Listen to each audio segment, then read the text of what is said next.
Hello, j'espère que tu vas bien. Aujourd'hui sur ma chaîne Sky Soul, un petit conseil toujours concernant le système digestif. Comme tu as pu voir, j'ai déjà fait une vidéo précédente qui parle un peu du système digestif, comment être à l'écoute. Alors, je tenais à préciser aussi que nous sommes tous très différents et qui est peut-être bon pour moi ne l'est pas pour toi. J'essaye d'apporter des conseils plutôt sur le côté émotionnel, le côté un petit peu de ton corps, être à l'écoute de ton corps et de tes émotions. Je pense qu'il est nécessaire de se faire accompagner par un naturopathe. Alors je ne suis pas naturopathe, mais j'aime beaucoup les connaissances sur les plantes, la gémothérapie.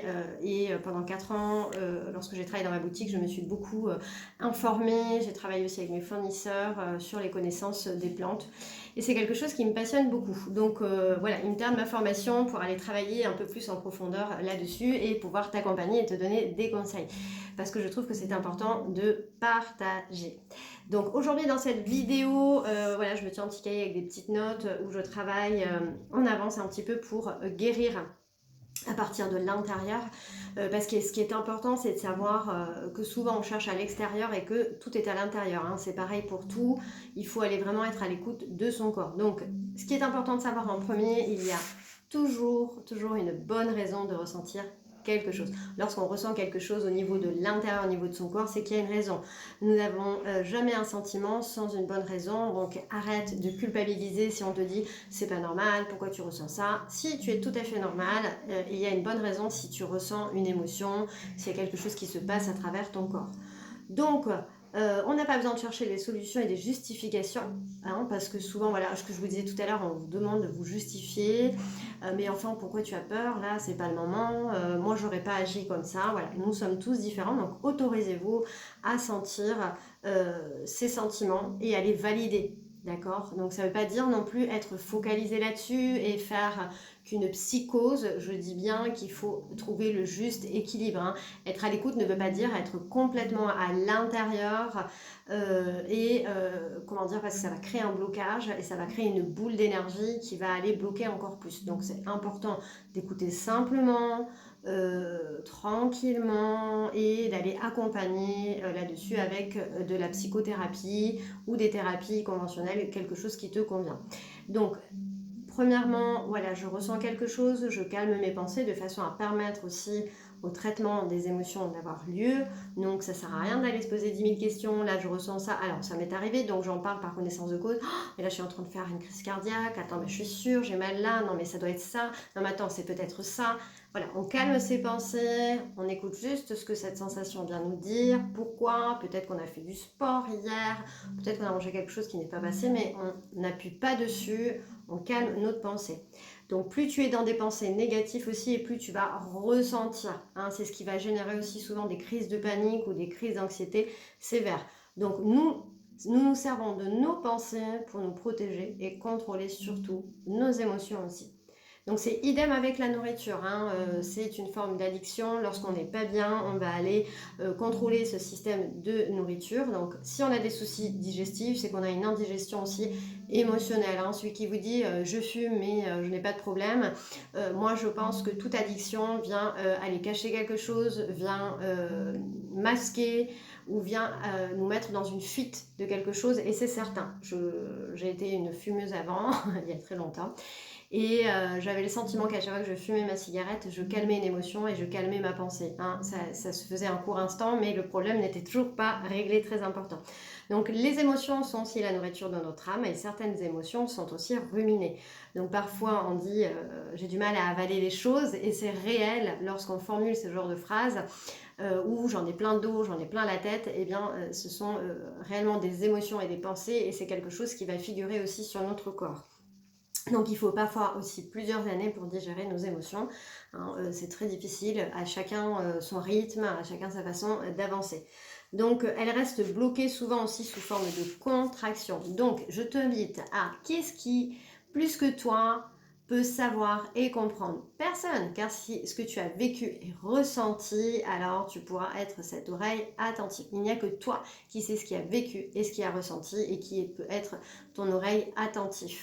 Donc nos sentiments contrôlent notre respiration, la façon aussi de respirer, ça c'est important. Souvent lorsqu'on souffre de spasmophilie, je vois il y a quelques temps j'avais fait une crise de panique, je ne savais pas ce que c'était. Et c'est marrant parce que ce jour-là, un petit jeune de 16-17 ans qui, j'ai entendu la conversation des médecins, était placé en foyer pour raison familiale, il y avait des soucis, des discordes dans la famille. Est arrivé en détresse respiratoire par les pompiers qui ne savaient pas, alors ça c'est bien dommage parce qu'on ne forme pas aussi toutes ces équipes aux alentours, qui ne savaient pas ce qui se passait, est-ce qu'il avait été piqué, est-ce qu'il avait une allergie, il y avait quelque chose.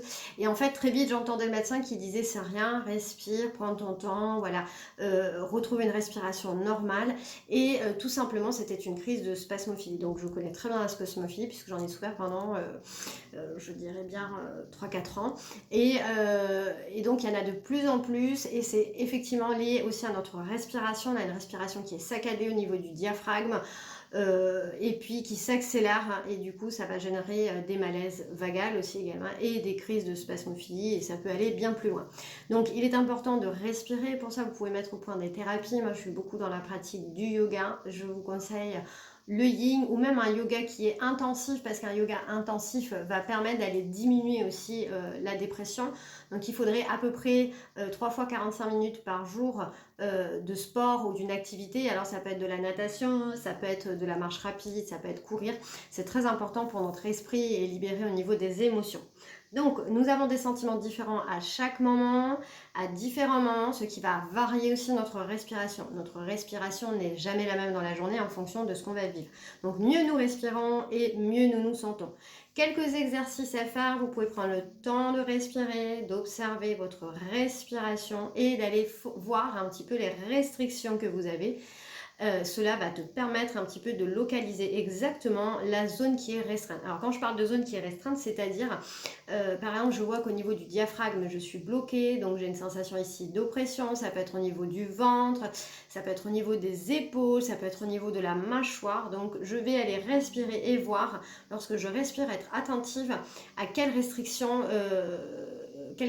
il y a dans mon corps et je vais essayer d'aller améliorer, de calmer et d'aller travailler là-dessus et de pouvoir aller détendre cette partie de mon corps. Donc c'est pour ça que je dis que le yoga est très très bien, mais si vous trouvez d'autres formes qui vous apaisent, eh bien n'hésitez pas. Donc les zones où nous avons restreint un petit peu cette respiration ou le mouvement afin d'éviter, c'est surtout d'éprouver des sentiments que nous ne voulons pas ressentir, c'est encore également une forme de fuite. Donc le mouvement, attention, le mouvement du diaphragme, hop, j'ai le chat qui va passer de la voisine. Salut, hop, et voilà Simba, on est là. Donc le mouvement du diaphragme lors de la respiration facilite un petit peu le transit aussi des matières fécales vers le côlon. Donc souvent lorsqu'on est constipé ou qu'on a des diarrhées, c'est justement aussi dû à notre respiration et à notre diaphragme. Donc c'est très important d'aller voir. Alors ça ne veut pas dire que c'est toujours ça, attention, je mets bien des guillemets, mais souvent il y a quelque chose qui est lié avec notre respiration, une forme d'anxiété, de stress et de peur.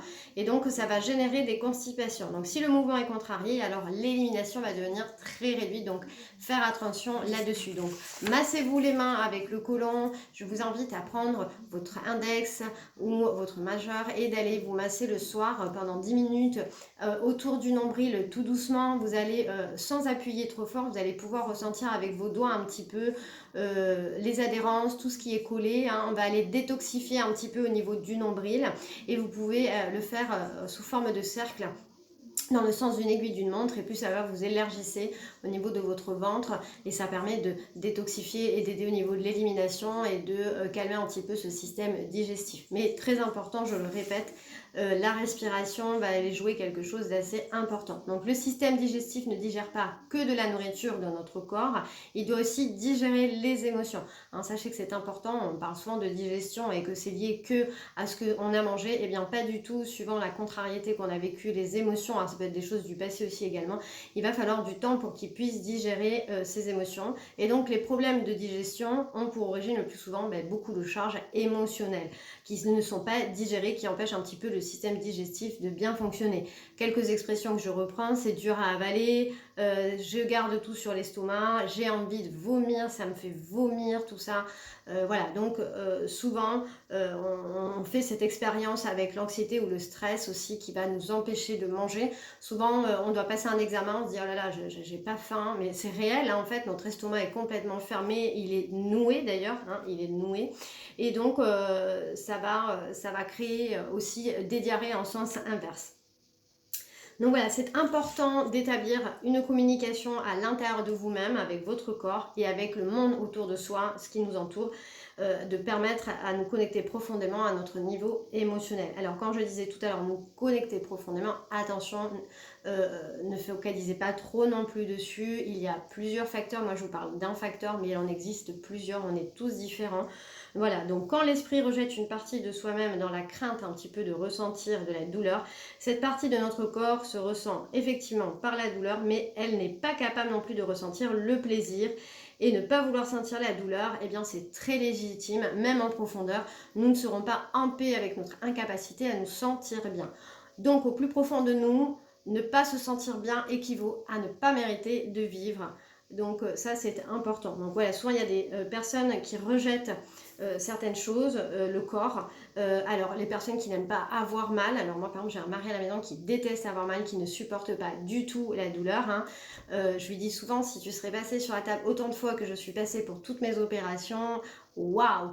Et souvent voilà, ce sont des personnes un petit peu qui sont aussi exigeants et qui se disent mais enfin je comprends pas pourquoi tu souffres.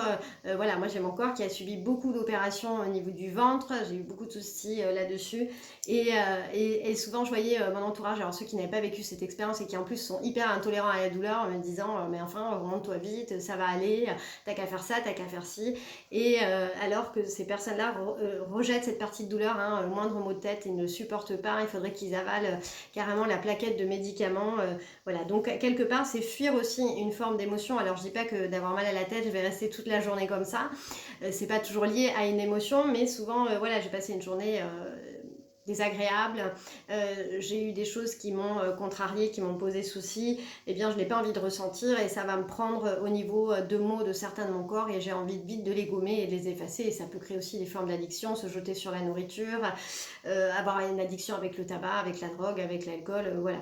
Donc ça équivaut à se dire voilà, j'ai pas envie de ressentir, j'ai pas envie de vivre ça, voilà, c'est pas pour moi. Donc voilà, concernant un petit peu les émotions, les charges émotionnelles et notre corps, j'espère que cette vidéo vous aura plu. Je vous dis à très bientôt.